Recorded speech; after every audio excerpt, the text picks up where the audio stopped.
tips ako sa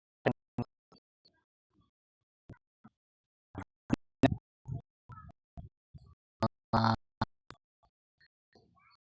57 mga kapatid. Sa mga katulad ko na maliit ang space sa kanilang bakuran at gaya nito may mga tanim na mga gulay-gulay mga kapatid. Mayroon pa isa-isang gulay dito tinanim. Yung mahilig sa dahil gustong-gusto kong gulay itong talbos ng kamuting kahoy. Gustong-gusto ko ito mga kapatid. Walang side effect sa katawan, kundi marami kang makukuhang benepisyo dito sa ating katawan mga kapatid.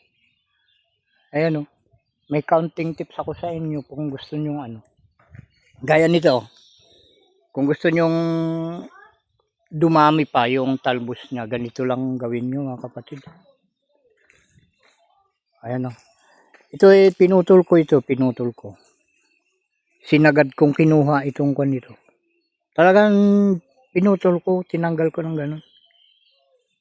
Para magsanga na naman, mas marami yung sanga na. Kaya yun ay nangyayari na may sanga na doon, may sanga na doon. Magsasanga pa yan mga kapatid, marami pa isasanga niya. Yan, tingnan nyo yung yung iba. O yung mga nauna Yan yung mabuti di ba? Sanga na siya. Ayan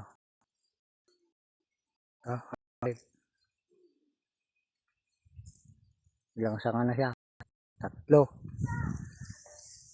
Yan noon, tinanggal ko yung gitna mismo. Yung iba dito, hindi ko pa natanggal. Diba?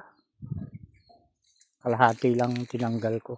Hindi alam ng misis ko na ganon.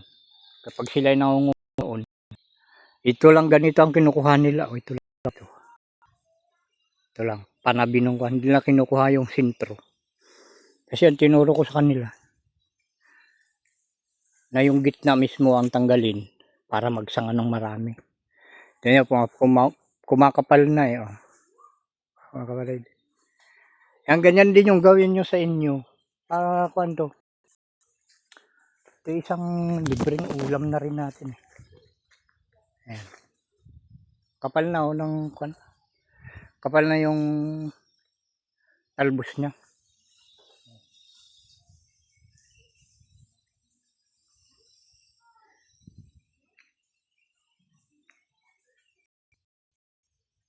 Yun lang mga kapatid. Counting tips.